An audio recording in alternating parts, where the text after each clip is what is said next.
Bharatiya Janata party में जो momentum कम था कुछ महीनों पहले तक, वही अब फुल फ्लेजेड एक अभियान में बदलते हुए नजर आ रहा है। इनफैक्ट इतना ज्यादा मोमेंटम नजर आ रहा है भारतीय जनता पार्टी में कि लगता है किसी तरह का कॉम्पनसेशन चल रहा हो for all the lost time. नमस्कार और जय जौहर, आप सभी का स्वागत है छत्तीसगढ़ राउंडअप के इस नए एपिसोड में। और आज हम इसी चीज का विश्लेषण करेंगे कि किस तरह से केंद्रीय मंत्री लगातार छत्तीसगढ़ का दौरा कर रहे हैं। भारतीय जनता पार्टी के स्केड्यूल में छत्तीसगढ़ हर एक केंद्रीय मंत्री के लिए अब अहम हो गया है, क्योंकि आए दिन केंद्रीय मंत्री यहां पर दौरा करते हुए नजर आते हैं।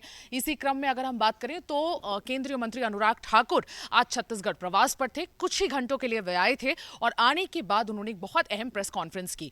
इस अहम प्रेस कॉन्फ्रेंस में उन्होंने एक अभियान की शुरुआत की और इस अभियान को काफी क्रिएटिव रंग देने की कोशिश की है भारतीय जनता पार्टी ने। अभी तक बहुत सारी चीजें की गई, वीडियो वॉर चला भारतीय जनता पार्टी और कांग्रेस में, वीडियो के तरीके से क्रिएटिव तरीके से कांग्रेस के स्कैम्स को हाईलाइट करने की कोशिश की गई। और अब एक नया तरीका भारतीय जनता पार्टी ने निकाल लिया है और ये है भूपे ऐप। अब भारतीय जनता पार्टी ने ये जो ऐप निकाला है, इसमें उन्होंने एक स्कैनर भी दे दिया है। उस स्कैनर में मुख्यमंत्री भूपेश बघेल का चेहरा है और बिल्कुल कोई भी अगर उसको स्कैन करेगा तो साथ के साथ ऐसे बड़े बड़े स्कैम्स और उनके इंफॉर्मेशन, उन पे 1.5 मिनट के वीडियोस लोगों को नजर आएंगे, जिसका इंफॉर्मेशन जगह जगह भारतीय जनता पार्टी फैलाती जा रही है, प्रोपेगेट करती जा रही है।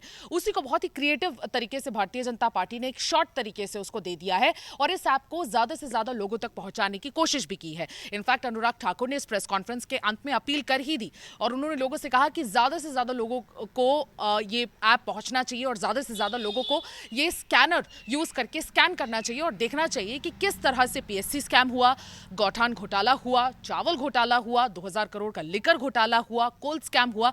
ये सारे वो बड़े बड़े स्कैम्स हैं जो ईडी ने भी अपनी इन्वेस्टिगेशन में बाहर लाए हैं और इन पे इनफैक्ट अभी भी इंक्वायरी चल रही है, इन्वेस्टिगेशन लगातार चल रही है।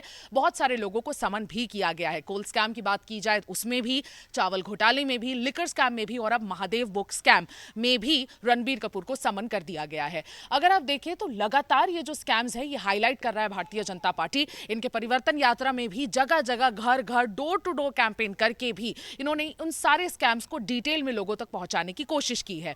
अनुराग ठाकुर ने प्रेस कॉन्फ्रेंस करने के साथ साथ काफी ज्यादा अटैक भी किया कांग्रेस पे, कहा कि 36 वादे किए गए थे जिसमें से एक भी पूरे नहीं किए गए हैं और ये दागदार पार्टी है जो एक एटीएम की तरह काम करती है कांग्रेस के लिए, एआईसीसी के लिए, और इसीलिए उन्हीं पैसों से ये गुलाब की चादर भी बिछा देती है जो हाईकमान कांग्रेस की तरफ से रायपुर आते हैं। और इस तरीके से काफी उन्होंने अटैक करते हुए कांग्रेस को घेरा।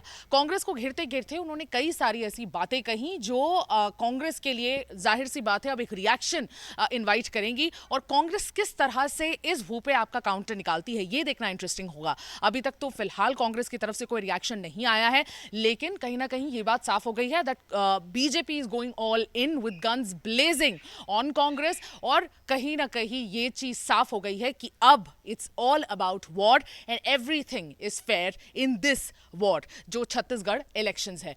अभी तक बीजेपी की दूसरी लिस्ट नहीं आई है, कांग्रेस की भी पहली लिस्ट नहीं आई है। मॉडल कोड ऑफ कंडक्ट भी कब तक लगेगा इसकी कोई जानकारी नहीं है, लेकिन तब तक जो कैंपेन है वो फुल फ्लेजेड और बिल्कुल लास्ट गियर में फुल एनर्जी के साथ शुरू हो चुका है। अनुराग ठाकुर ये अहम प्रेस कॉन्फ्रेंस करने के बाद तुरंत दिल्ली लौट गए, लेकिन अब और भी स्लीव ऑफ केंद्रीय मंत्री हैं जो लगातार छत्तीसगढ़ के दौरे पर रहेंगे और इस ऐप की और ऐसे कई घोटालों की बात करते हुए नजर आएंगे।